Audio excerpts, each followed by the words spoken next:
탑5 심리살롱 내겐 기댈 곳이 필요해요로 들어가 볼게요.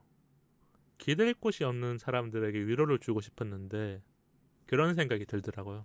가정의 달에 더 위로가 필요할 때가 있어요.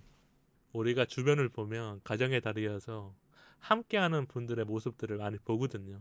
그렇죠. 근데 기댈 곳이 없는 분들은 더 마음이 복잡하거나 아니면 기댈 곳을 찾아보고 싶은 그런 시간이지 않을까 싶어서 준비했고요.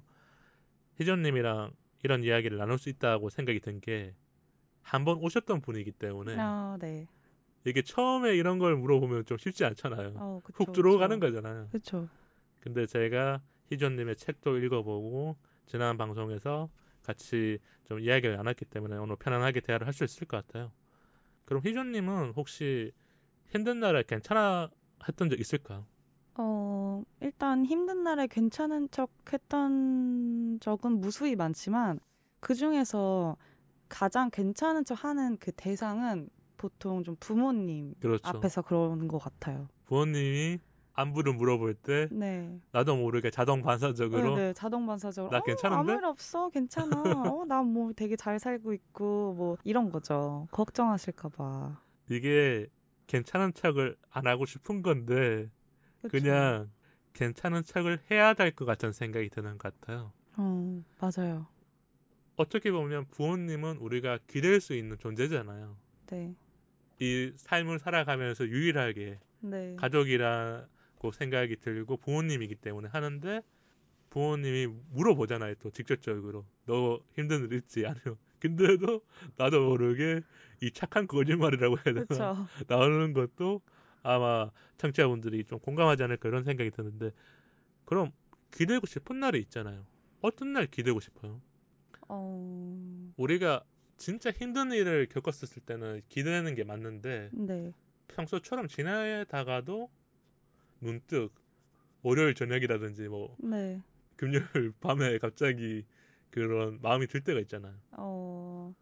일단 그냥 감정적으로는 오히려 막 힘들고 이럴 때는 이제 혼자서 푸는 걸 선호하는데 조금 힘든 일이 한번 좀 지나서 소강 상태일 때 의욕이나 막 그런 게 없는 상태, 무기력하거나 모든 거에 자극을 못 느끼고 의욕이 없는 그런 번아웃 상태가 가끔 오잖아요, 우리들은.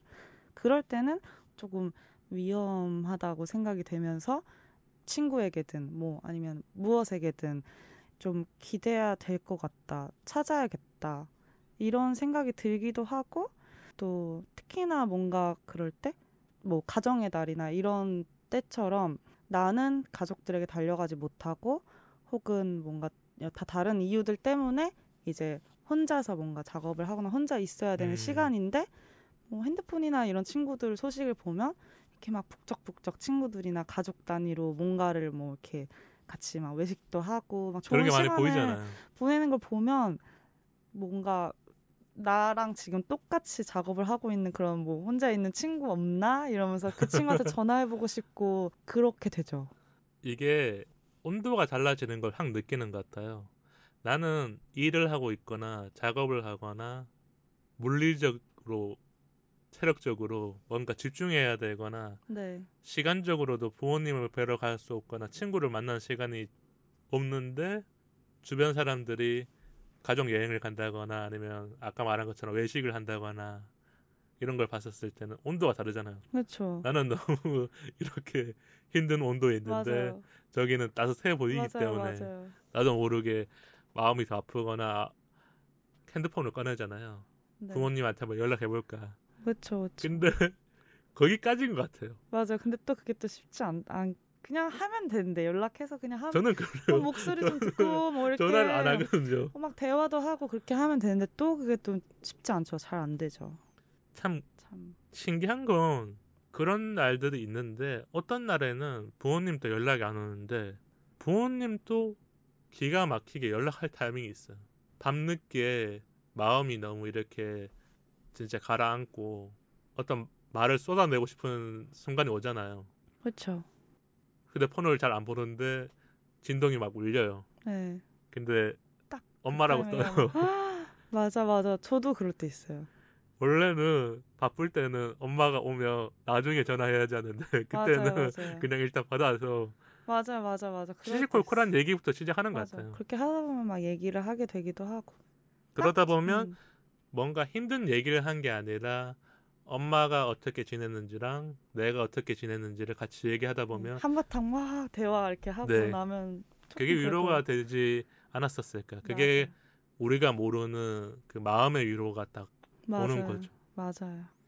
그럼 두 번째 질문이 어떻게 보면 다 한 거네요. 우리가 자연스럽게 다 그러네요. 얘기했기 네. 때문에 네. 가족이라고 할 수 있고 가족 네. 아니면 또 연인이나 친구한테도 친구. 위로를 받을 거고. 그쵸.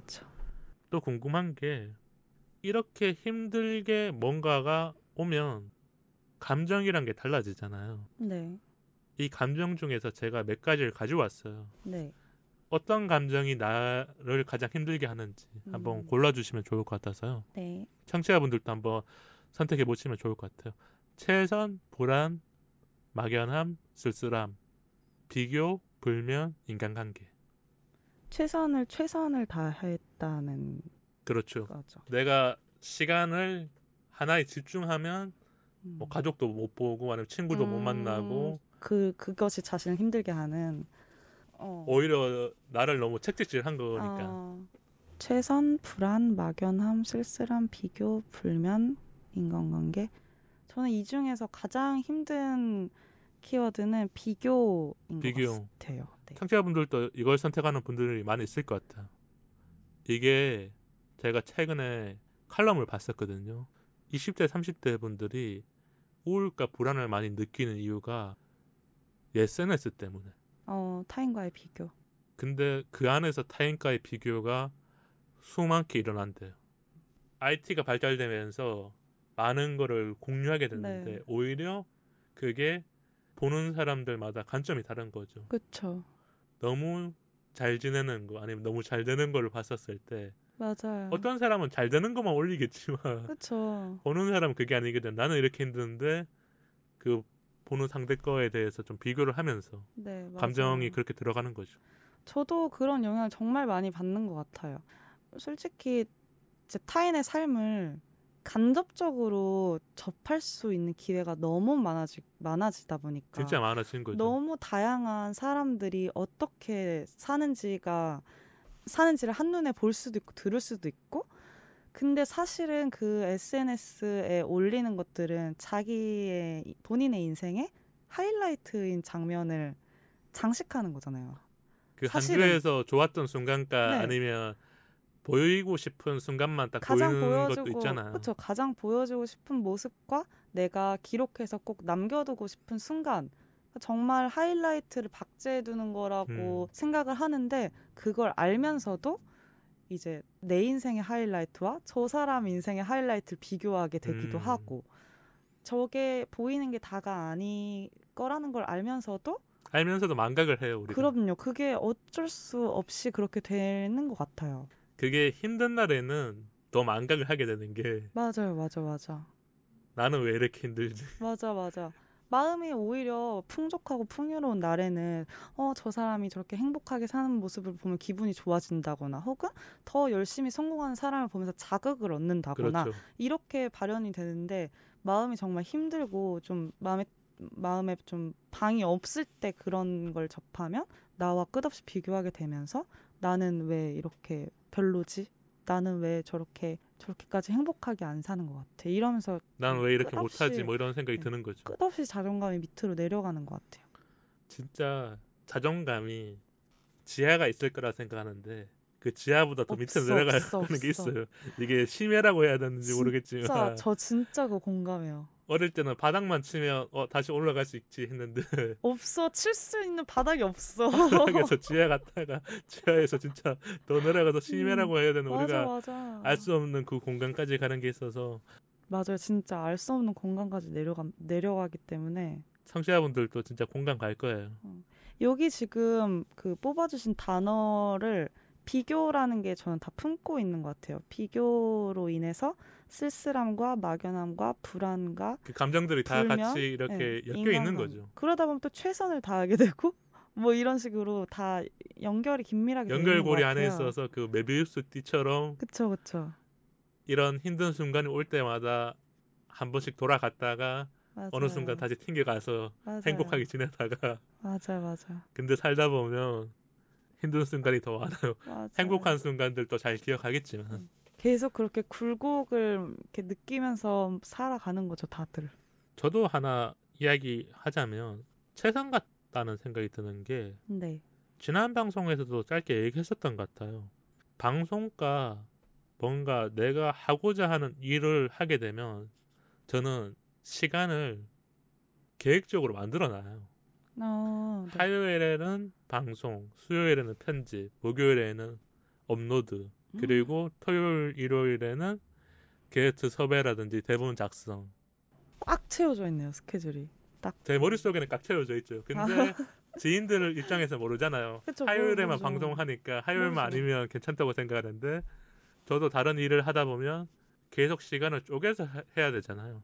그래서 목요일에 보자 그러는데 내가 목요일에 시간이 안 될 때도 있는 거고 주말에도 만나고 싶은데 방송이라든지 내가 하는 일들이 많아지면 나도 모르게 변명을 하는 거죠. 진짜 만나고 싶은데 나 이거 해야 될 일이 있어. 아니면 뭐 프로젝트를 해야 돼. 아니면 오늘은 대본을 작성해야 돼. 이게 습관처럼 되면 쉽게 안 바뀌어요. 맞아요. 나도 내려놓고 싶은데 조금 더 애정이라는 뭔가 그게 생기고 이 시간을 가져야만 화요일에 왔었을 때 내가 최선을 다했다. 마음을 편하고, 네, 그쵸. 우선순위. 내 마음이 편하다는 생각도 들고. 그쵸. 불안, 왜냐면 또 그걸 안 하고 또 다른 걸 하면 이제 친구 만나고 있으면 그만큼 또 불안함을 내가 감내해야 되는 네네. 시간이 돌아오니까. 그게 큰 것 같아요. 그래서 수요일에는 진짜 약속을 잘 안 잡는 게 편집이 빨리 끝나기도 하는데 나도 모르게 놓친 부분이 있을까봐 아니면 한 번 더 체크해야지. 예약 업로드를 했는데 6시 안 올라가 뭐 이러면 그런 적이 없었는데도 이상하게 저는 그런 불안을 느끼나 봐요. 그래서 약속 안 잡고 그때 그냥 한 번 더 체크하거나 오디오가 혹시 깨진 게 있나. 근데 그거는 이제 무희님의 분야에서 사실 그렇게까지 꼼꼼하게 이렇게 하는 거는 프로다운 저는 모습이라고 생각을 하고, 사실 워라벨에 대한 그런 거는 정말 오랜 시간 사람들이 도대체 워라벨은 어떻게 맞춰야 되는가에 대한 건 아직 풀리지 않은 미스터리이기 때문에 영원히 안 풀릴 것 같은데요. 그거는 뭐 이제 조금 꼼꼼하게 이제 확인하시고 본인의 과업을 다 달성하신 다음에 조금 더 뭐 시간을 땡겨서 뭐 주에 한 번 정도는 뭐 몇 시간 정도는 정말 자유 시간이다 이런 거 이렇게 계획하시는 거 좋아하시니까 그렇게 한번 계획을 하셔서 그 시간에 소중한 만들어 시간 놔야 되는 것 같아요. 그쵸. 저도 그래야 되는 것 같아요. 딱 그 시간을 내가 억지로 확보를 해놔야 되는 것 같아요. 만들지 않으면 절대 그쪽으로 못 가요. 근데 맞아. 만들어 두면 가려고 그쵸. 하고 마음이 쓰이기 시작하면서 맞아요. 조금씩은 변화해요. 근데 우리가 쉽게 변할 거라는 생각을 못 하는 게 나이가 어느 정도 되거나 아니면 내가 생각하는 루틴 안에 들어오면 징크스처럼 그걸 안 깨고 싶은 거예요. 맞아요. 월요일엔 뭘 해야지, 맞아. 화요일엔 뭘 해야지 머릿속에 들어와 있고 이거를 친구들한테 다 말할 수는 없거든요. 그쵸. 내가 다 여기 부부설때 말할 수도 있으면 없고. 안 돼. 내가 나는 여기서 이렇게 놀고 있으면 난 뭐도 해야 되고 이게 밀려서 난 내일 밤을 새야 되고 그렇게 하면 일에 차질이 생기고. 맞아요. 그게 크다니까. 그러니까 이제 몸은 거기 있는데 마음은 딴 데가 있는 거죠. 일하는 데 가 있는 거죠. 친구를 만나도 친구가 무슨 얘기를 했는지 다 들어주지 못한 거야. 사실 진짜 그런 게 안 좋은 건데 왜 막 그런 말 있잖아요. 진짜 바쁜 게 안 좋은 이유는 소중한 게 성가셔지기 때문이라는 그런 말이 있잖아요. 맞아요. 그런 사실, 생각이 확실히 들 것 같아요. 우리가 나이가 들면 소중해지는 것들이 더 많아지는데 그걸 못하는 거죠. 반비례.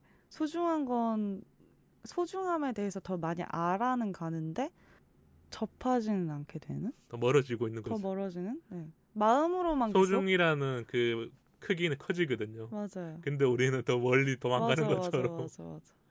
표현을 하자면 그런 거니까 청취자분들이 듣고 너무 놀라지 마세요. 소중한 것을 지켜냅시다, 여러분. 그럼 위로를 하는 방법이나 위로를 받는 방법들은 다 다르잖아요. 네.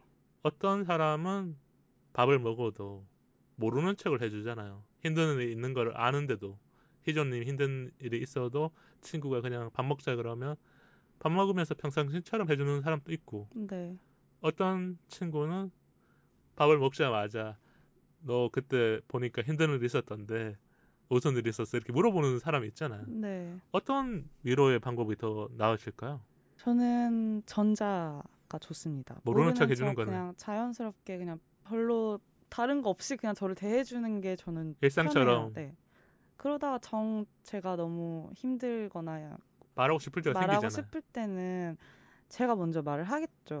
그런데 이제 제가 힘든 일을 이제 먼저 물어봐서 이제 좀 어떻게 보면은 끄집어내는 거는 오히려 부담스럽고 더 힘든 것 같아요. 그게 때로는 불편한 거예요. 맞아요. 친한 사람이기 때문에 물어보긴 하는데 맞아요. 나도 말을 하고 싶은데 우리가 힘든 일을 겪으면 사람들마다 다르겠지만 말이 안 나와요. 맞아. 생각 정리가 안 된 상태여서 시간도 필요하고. 못 말하는 건데. 그렇죠. 그걸 말하고 싶지 않을 때도 있고. 네네 그런 부분이에요. 그렇기 때문에 언급조차 하기 싫을 때가 있잖아요. 근데 이제 정말 말씀하신 것처럼 가깝다는 이유로 속속들이 다 안다는 이유로 뭐 그거는 뭐 어떻게 됐어? 이건 어떻게 됐어? 그래서 그건 해결했어? 뭐 막 이렇게 계속 파고들면 이제 계속 그거를 숙제하듯이 뭔가 대답을 한다던가 이렇게 되면 정말 대화를 하고 싶지가 않아지는. 대화가 쉽지 않다. 네. 친구여도 일단 다음에 한번 봐야지 그러면서 그런 생각이 들 것 같아요. 저도 생각해보니까 모르는 척 해주는 게 좋은 게 제가 좀 그랬던 것 같아요. 친구가 힘든 일이 있다고 직접적으로 말하지 않으면 기다려줬던 적이 많았어요. 다만 그 기다림이 길어졌었을 때 그런 생각은 들죠. 내가 혹시 위로를 못 해줬나? 내가 한 번은 물어볼 걸 그랬나 했는데 지금 친구들 다 잘 지내는 거 보면 이 방식이 맞지 않았나? 아니 맞지 않았었으면 벌써 저랑 뭐 절교했거나 이미 친구가 연락을 안 할 건 못했죠. 했으니까. 그럼요. 정말 말없이 기다려주는 거 자체가 저는 큰 위로라고 생각해요. 특히 서로를 아는 오래된 친구에 한해서 서로 모르는 관계면 뭐 이 사람 기다리고 있는지 뭔지 잘 모르겠지만 오래 알고 지냈기 때문에 알 수 있는 더 말을 하지 않아도 그렇죠. 우리가 그런 노래 가사가 있잖아요. 눈빛만 봐도 안다. 네, 그렇죠. 그런 사이에 가능한 위로다. 그렇죠. 그럼 우리가 위로에 대한 경험 하나 정도는 청취자분들에게 얘기를 드리면 청취자분들도 댓글로 남겨주실 수 있고 이게 또 하나의 좋은 이런 영향력을 그렇죠. 보일 수가 있잖아요. 비슷한 상황이 생기거나. 위로의 댓글. 그럼 희조님이 위로를 해줬던 경험이나 아니면 받았던 경험 중에서 저는 제가 받았던 경험 중에서 이제 근래에 정말 힘든 일이 엎친 데 덮친 격으로 이제 막 빵빵빵 이렇게 계속 생길 적인 때가 있잖아요. 네, 정신을 못 차릴 정도로 있었던 적이 있는데 그때 이제 제 친구가 좀 전에 저희가 대화 나눈 것처럼 자연스럽게 그냥 뭐 집 가는 길에 생각나서 전화했다 뭐 하냐 뭐 이런 식으로 그냥 계속 저를 들여다봐 줬어요. 그냥 야 너 그건 좀 괜찮아? 뭐 밥은 좀 먹었어? 막 이런 감성 어린 그런 거보다는 그냥 뭐 하냐? 뭐 이러고 뭐 그래? 뭐 오케이 뭐 이런 식으로 하고 궁금해하는 거네요. 희전님이 그냥 어떤지. 네, 카톡을 해도 그냥 읽씹해도 막 나 오늘 뭐 맥주 마시러 왔는데 뭐 맛있다. 넌 뭐 하냐? 그냥 뭐 이런 식으로 그냥 툭툭 그냥 살짝쿵씩 들여봐주는 그 느낌이 저는 굉장히 위로가 되더라고요. 의외로. 오히려 그분은 나름의 직진이네요. 그런가? 희전님이 그대로 있고 나는 일단 내가 할 수 있는 방법들을 해보는 거죠. 그래서 말도 한 번 더 걸어보고 이렇게 농담도 한번 던져보고. 맞아. 그렇게 그 말도 한번 걸어보고 이 느낌이 위로가 됐던 것 같아요. 왜냐하면 그 의도가 보여서 저한테 그게 보이는 사람도 있고 안 보이는 사람도 있어요. 그쵸. 맞아, 귀찮게 그쵸. 하는 사람이 있으면 그쵸. 나쁘게 보이는데 그럼요, 그분은 진짜 잘했기 때문에 네. 희조님 마음에도 쏙 들었고 지금 또 위로를 받았다는 생각이나 경험으로 딱 오는 거잖아요. 그래서 그 친구는 딱 그냥 원래 그런 성향을 가진 친구기도 하고 이렇게 직접적으로 좀 오지랖이나 이런 거 막 많이 부리면서 막 이렇게 하기보다는 살짝 막 이렇게 조심스럽게 그냥 이렇게 하는 성격인 걸 제가 알아서 그게 느껴져서 위로가를 받은 것 같은 느낌을 왜 이렇게 버벅대죠 갑자기? 너무 감동을 받아서 말이 안 나오는 거죠. 원래 이게 입에 착 안 붙는 사람들은 이 미담을 얘기해도 집중 가는 건데 뭐 친구분의 미담이니까 또 오글거렸던 건가? 좀 오글거렸던 것 같아요. 혹시 문희님은 결정적인 순간에 위로를 해주시거나 받았던 경험이 있으신가요? 저는 두 가지를 다 얘기하고 싶은데 네. 전 친구가 아니에요. 받은 경험. 그럼 어떤? 저의 친구는 텔레비전입니다. 저 엉뚱한 대답일 수 있는데 프로그램 제가 시청. 유튜브는 많이 안 보거든요. 볼 때는 게스트 분들이 알려주는 유튜브라든지 아니면 이렇게 트렌드를 조사하기 위해서 보는 것 빼고는 잘 안 보는데 텔레비전을 많이 봐요. 그래서 시간이 날 때는 다큐라든지 요즘에는 케이블에 보면 하루 종일 다큐가 나와요. 우리가 잘 아는 뭐 인간극장이라든지 아니면 예전에 좀 유행했던 그 다큐멘터리들이 연속으로 계속 나오거든요. 네. 그 다큐 안에서 나도 모르게 위로를 받더라고요. 어떤 종류의 다큐를? 가족이라든지 아니면 그냥 휴먼. 진짜 뭔가 사람들의 일상인데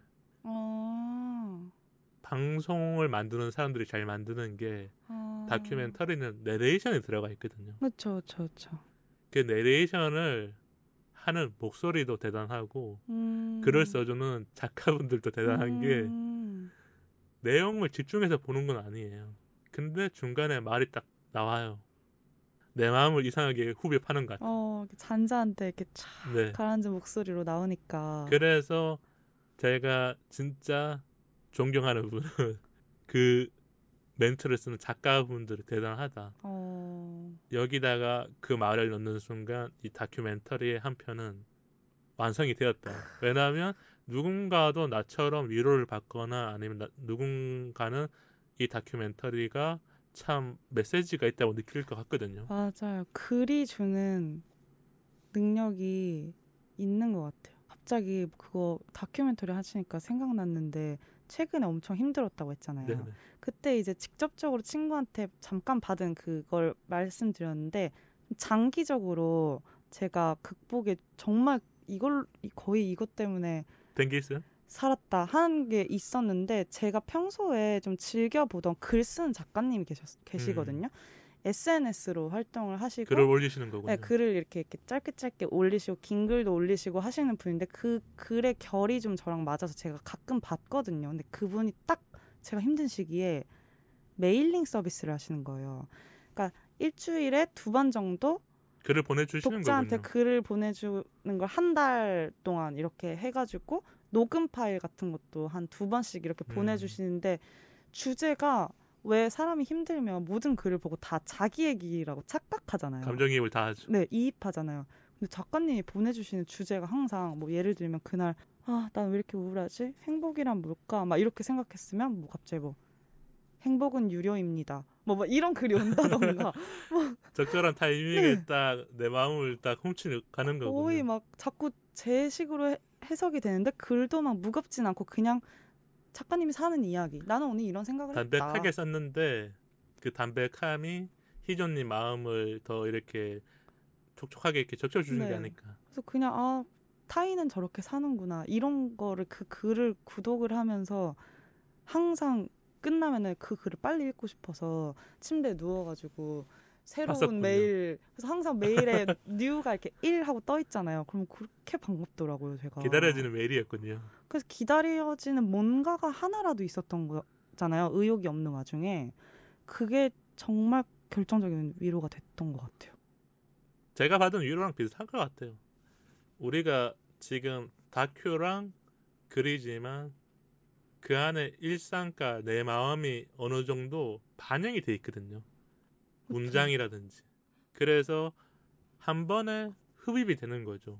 그렇죠. 우리는 평소처럼 그냥 메일을 읽고 다큐를 본 건데 나도 모르게 나의 감정을 반영해서 반영을 한 거기 때문에 위로가 된 것 같고 저도 주변 지인들을 통해서도 많이 받긴 하지만 시간이 지나니까 지인들한테 받는 위로보다 그런 제 삶에 뭔가 조금 떨어져 있는 한 칸 멀어져 있는데 그게 위로가 됐었을 때 더 좋더라고요. 맞아요, 맞아요.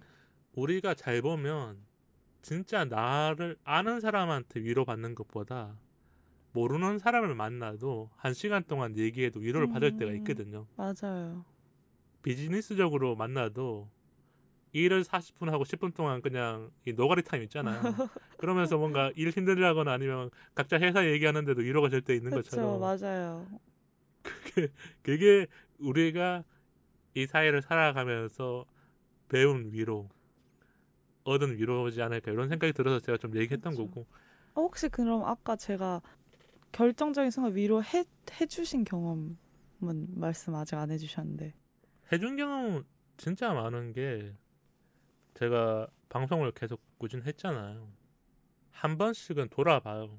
왜 그러냐면 저도 게으트 분과 편안하게 방송을 하지만 사연자님의 고민과 생각이 어떤 건지 모르기 때문에 내가 했던 말들도 여러 번 확인하고 메일에 답장을 보내도 혹시 이 말이 그분한테는 어렵게 느껴지거나 와닿지 않을까봐 다시 한번 답장을 보낸 적도 있고 제가 생각이 좀 많은 사람이어서 그런 것 같은데 때로는 답장을 해주시잖아요.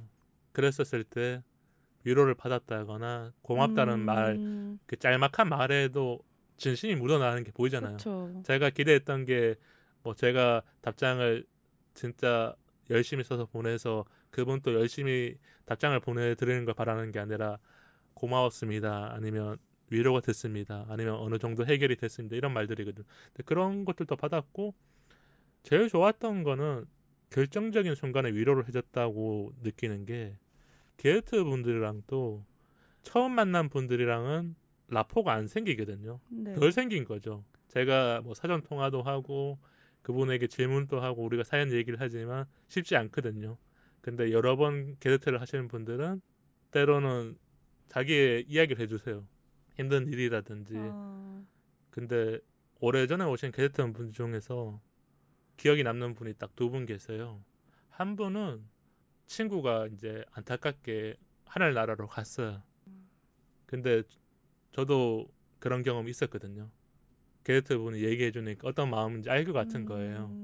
그래서 그때 내가 했었던 경험과 아니면 저는 좀 더 어린 나이였지만 좀 얘기를 해주면서 그분에게 도움을 드렸던 게 아마 이 기억이 남는 순간이기 때문에 그랬고 또 하나는 게으트 분의 어머니가 좀 많이 아프셨어요. 네. 그래서 어떻게 보면 우리가 지금의 부모님이 좀 나이가 들면 어떻게 될지 모르잖아요. 그 다음을 그렇죠. 아는 경우도 있지만 의학이 발달해서 괜찮아지는 경우가 더 많지만 진짜 모를 때 저한테 이야기를 해주셨는데 저도 엄마가 많이 아프신 경험이 있어서 얘기를 했었거든요. 진짜 쉽지 않은 거다. 한 번도 경험해보지 못해서 나의 불안과 막연함 그런 얘기를 했었는데 그분이 조금 힘이 됐다고 하시길래 잘하면 나도 힘든 일이 생기면 친구한테 바로 말하지는 못하거든요. 시간이 지나면 말을 할 수 있거든요. 그렇죠, 맞아요. 엄마가 진짜 아파서 수술실에 있었다 뭐 이런 얘기를 하는 게 바로 안 나왔었는데 게스트 분이 또 얘기해 주시니까 저도 경험을 해본 사람이어서 조금 더 편하게 얘기했었고 그게 위로가 됐더라고. 내가 느끼는 거 나도 마음이 편안한 거 있잖아요. 말을 할 수 했었을 있었으니까. 때 고맙다는 생각이 들거든요. 나는 그냥 이제 이렇게 사이를 통해서 알게 된 인연이지만 말을 해줄 것 때문에 나도 위로를 받고 맞아요. 그분 또 위로가 됐다는 거 이거는 같은 경험이지 않을까. 네. 그 정말 경험이 있기 때문에 해줄 수 있는 위로이기도 하지만 확실한 건 정말 위로를 하는 행위는 위로를 받는 행위랑 거의 같은 것 같아요. 서로가 같은 마음을 가지고 있기 때문에 네, 그런 경우에 맞아요. 그 고민과 힘든 상황을 잘 풀어 나갈 수 있겠다라는 그 마음을 같이 가지기 때문에 서로 대화를 해도 편안한 거잖아요. 같은 방향을 보고 대화를 하고 있기 때문에 맞아요. 어떤 이야기를 해도 그 중간중간 빈 공간을 채워주기 때문에 위로라고 해서 뭐 1시간 동안 대화를 하는 거 아니잖아요. 그쵸, 그쵸. 10분, 15분 얘기해도 진짜 잠들기 전에 네. 뭔가 뭉클할 때 있잖아요. 나도 위로를 받았을 때 그런 거고 위로를 해줬었을 때도 맞아요. 잠 잘 자게 만들어 준 거면 맞아요. 이 경험이 맞다고 생각이 아. 들었거든요. 뭐 조금 웃긴 얘기지만. 그래서 맞아요. 오늘 또 이렇게 얘기를 해줬던 것 같아요. 위로라는 건 정말 해주는 사람에게도 뭔가 채워지고 받는 사람에게는 당연히 뭔가 채워지는 그런 것이 아닌가 그런 생각해봅니다. 시간들이에요. 그래서 지금 휘전님과 저랑 경험을 같이 얘기하면서 듣는 분들도 또 다른 위로를 받고 계실 수도 있고 아니면 내 마음속에 있던 말하지 못한 거를 댓글이나 메일로 보내주신다면 네. 저도 그 메일에 충분히 더 고마워서 답장을 또 드리고 싶은 마음들이 생기는 거죠. 맞아요, 맞아요. 우리가 이렇게 또 촉촉해지면 안 돼요. 방송하다가 울면 오늘 방송을 못 끝내니까 글썽글썽. 가정의 달이라고 부모님 앞에서 울지도 않는데 방송하다가 울면 안 되죠. 그럼 자연스럽게 하나 질문 또 할게요. 일상으로 돌아와야 되잖아요. 네. 돌아와야죠. 기댈 곳이 필요하지만 우리가 친구, 가족 아니면 어떤 매개체를 통해서 위로를 받았지만 네. 돌아오는 마음은 다 다르잖아요. 그쵸. 다짐을 한다거나 아니면 스스로 인정해서 한다거나 아니면 예전의 경험을 통해서 아 이런 일은 별거 아닌 거야 뭐 이렇게 느끼잖아요. 어떻게 돌아왔어요? 저는 일단 항상 감정에도 효율을 좀 따지기 때문에 아 제가 좀 뭔가 해소하고 뭔가 이렇게 쏟아내는 것에 일단 감정을 쏟았고 그 후에 뭐 위로를 받건 뭔가 또 채웠고 이랬으면 저는 이제 쏟아내고 채우고 쏟아내고 채우고 이런 굴곡이 좀 과정들이 있는 거네. 예, 균형이 좀 항상 균형을 맞추려고 하는 그런 게 있는데 이거를 이제 부정적인 것에 쏟고 부정적인 것으로 인해서 뭔가 위로를 받은 거잖아요. 그렇죠. 그러니까 그 시간들만큼 저는 다시 긍정적인 거에 에너지를 쏟고 긍정적 위로를 제가 주거나 이런 걸로 이제 구멍을 이렇게 메꿔서 다시 제자리로 회복을 해야 된다고 막 생각을 해요, 항상. 그 공간과 뭔가 마음을 채워 넣었었을 때 내가 일상으로 돌아왔었을 때 다시 마음을 잡은 느낌이 드는 거군요. 그래야만 비로소 플러스 마이너스 해서 약간 정상화가 다시 되는 것 같은. 제가 방금 전에 짧게 생각한 게 예스 그까 S N극 뭐 이런 생각하긴 했었거든요. 근데 뭐 아마 그래, 청취자분들이 딱, 플러스 네. 마이너스 뭐 이런 거랑 마찬가지일 거겠네요.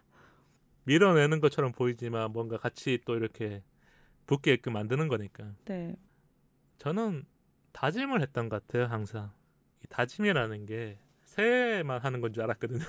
우리가 새해만 뭐 잘하자 해보자 아니면 목표를 세우는데 힘든 일 있고 나서는 인정 뭐 경험 이런 것보다 내가 다음을 위해서 아니면 내가 오늘을 잘 보냈다라는 그런 다짐의 말이 있으면 참 좋았던 것 같아요. 그래서 무서운 얘기인데 제가 인스타가 개인 인스타도 있거든요. 네. 사이 인스타를 뭐 지금 청취자분들과 네. 게스트분들이 더 잘 아시겠지만 거기에다가 다짐을 많이 남겨놨어. 저는 그것을 일기장처럼 썼던 것 같아. 인스타를 사용하는 공간은 각자 다 다르지만 거기에 다짐을 넣어놓으면 시간이 지나고 나서 봤었을 때 아 내가 이때 힘들었지 근데 나는 다짐을 하고 다시 돌아온 것 같아. 뭐 이런 생각이 들기 때문에 저는 추천을 해드린 것 같아요. 이게 어떤 분들에게는 또 맞을 테고 어떤 분들은 또 다른 방법으로 분명히 일상으로 돌아오기 때문에 우리가 힘들어도 그쵸. 아파도 지쳐도 또 다시 오는 게 아닐까요? 맞아요. 그렇게 긍정적인 다짐을 하면서 다시 긍정적인 일상으로. 다짐은 가장 좋아요. 나이 들어보니까 그거 안 맞아요. 하면 긍정적인 생각도 별로 안 하거든요. 맞아요. 이색 질문 한 가지 하고 마지막으로 진짜 클라이맥스 질문이 있으니까 이색 질문부터 할게요.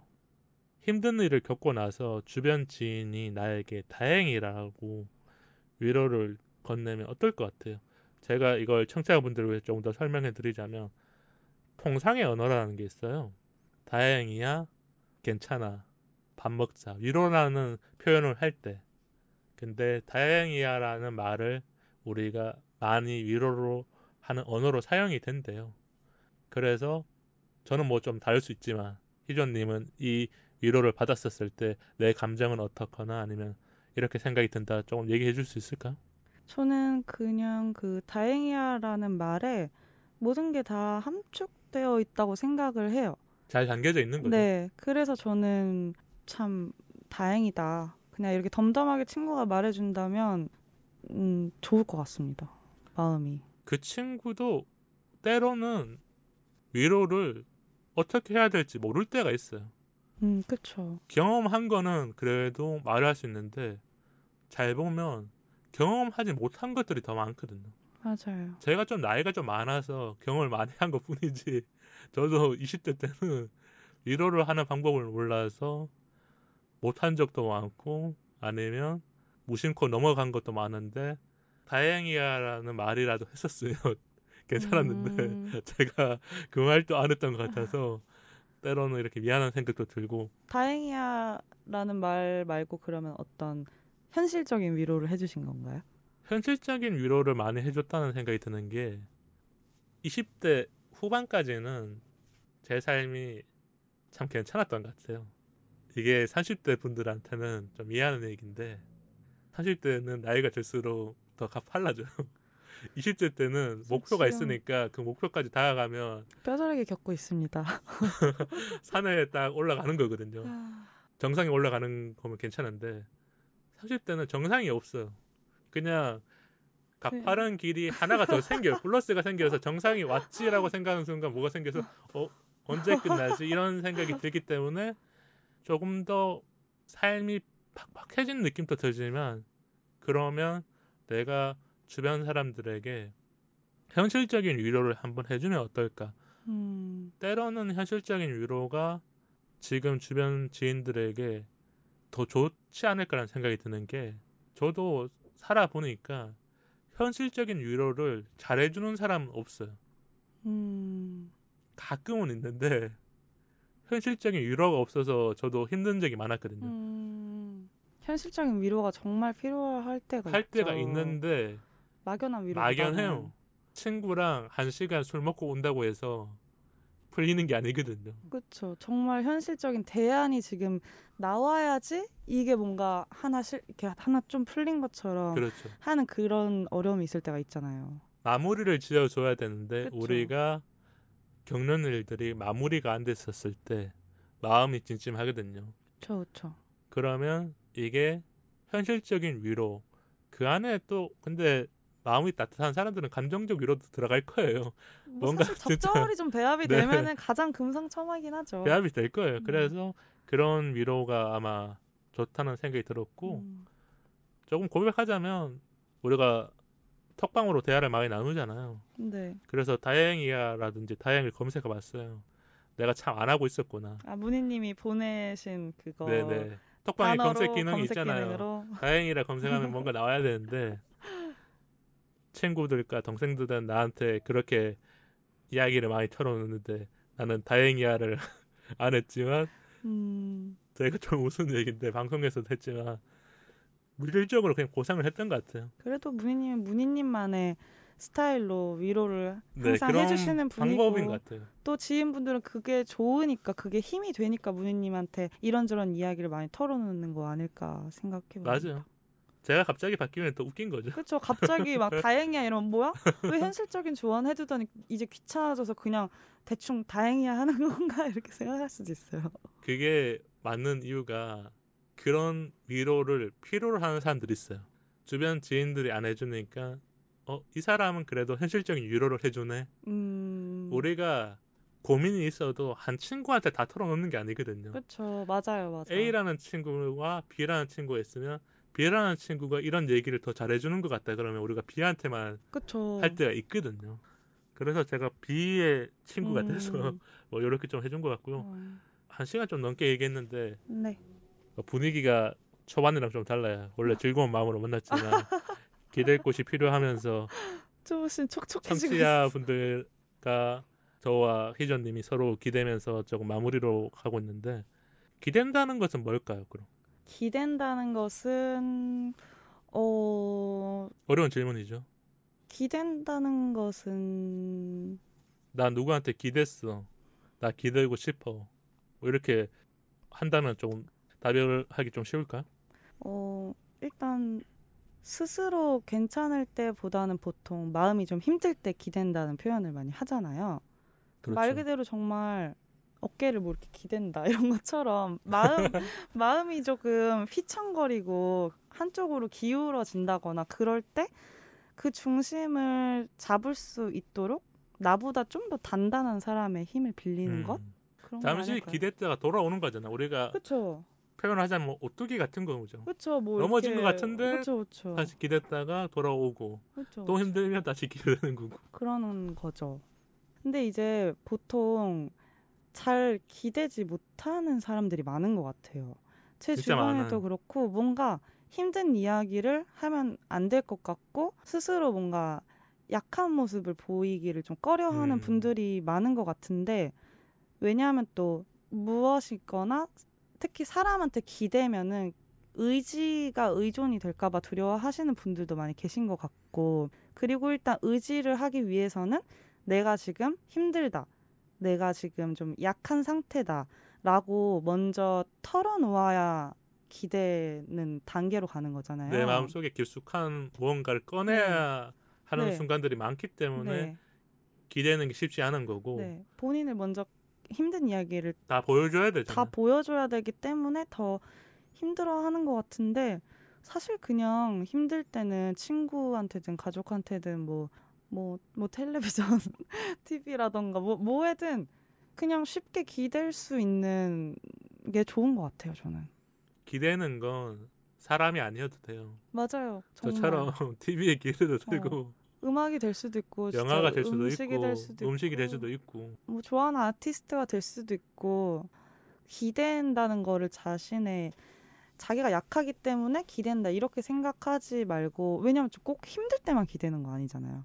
좋을 때도 기댈 수 좋을 있는 때도 거고 기댈 수 있는 거죠. 너무 좋아서 막 기댈 수 있는 거잖아요. 너무 좋고 이래서 친구들한테 좀 더 이런 마음을 나누면서 더 앞으로 나아가기 위해서 기댈 수 있는 거기 때문에 마음을 열고 무엇인가에 잘 기대다가 다시 잘 탄력을 얻는 게 참 건강하다고 생각합니다.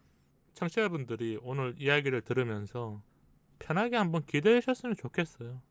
우리가 이걸 어려워하지 말고 한번 기대어 보면서 내 마음도 보여주고 기댄 사람 마음도 한번 들어주고 근데 사회가 여유가 없잖아요. 그래서 더 힘들어진 것 같긴 해요.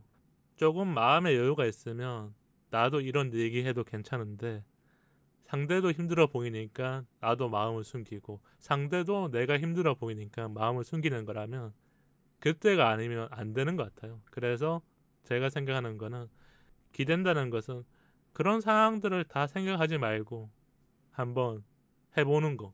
맞아. 우리가 너무 복잡하게 생각하면 부모님한테 기대지 못하는 것처럼 계속 맞아요. 못하는 거예요. 너무 생각이 많아도 안 좋아. 안 좋은 거예요. 그래서 희전님도 많이 얘기하셨고 저도 얘기했으니까 청취자분들 중에서도 댓글을 남겨주시면 이게 작은 용기가 되어서 하실 수 있지 않을까. 5월이 얼마 남지 않았습니다. 따뜻한 일, 마음에 훈훈한 일을 만드는 게 가장의 달 아닐까요? 맞습니다.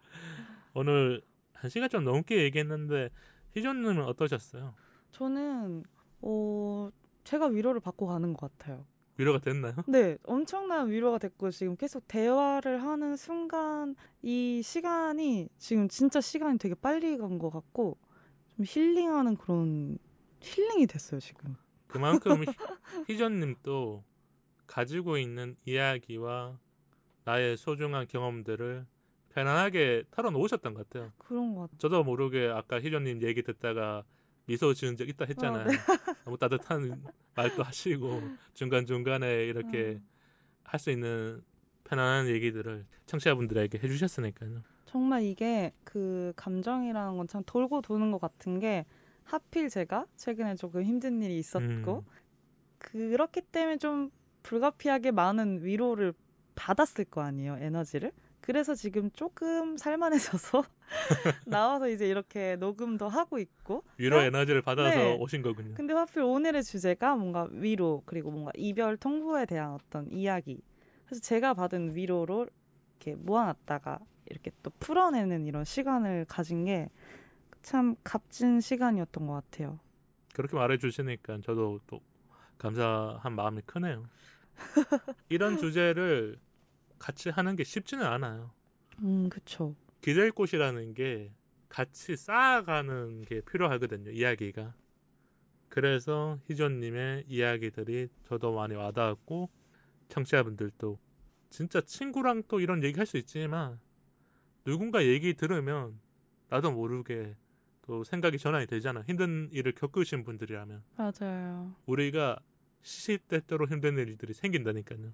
뭔가 큰 일이 생겨야 힘든 일이 생기는 게 아니라 회사에서 혼나거나 아니면 정말 사소한 것 하나부터도 내가 뭔가 일을 하다가 조그만 실수를 해도 그게 크게 와닿을 때가 있으니까 오늘 잘 끝냈네요. 안 울었으니까 잘 끝낸 거라고 하고 소감 더 얘기하다가 집에 못 갈 것 같으니까 오늘 또 웃으면서 끝내면 좋을 것 같고 희조님 우리 인스타랑 이메일 한번 알려주세요. 저는 일단 마지막으로 다시 한번 소개를 드리자면 일러스트 작가 희조이고요. 저의 인스타그램에 오시면 이제 많은 툰과 그림을 보실 수 있습니다. 제 인스타 말하는 거 아니요, 맞아요? 마지막에 이거. 네. 그거 넣어드릴게요. 다시 할게요. 저의 인스타 홍보하라고 하시는 줄 알고 또 덥석 물었네요. 어쨌든 너무 인스타그램 자연스러웠어요. 아이디는 희조팍입니다. 희조님 또 두 번 오시더니 이제 방송을 너무 잘하셨어.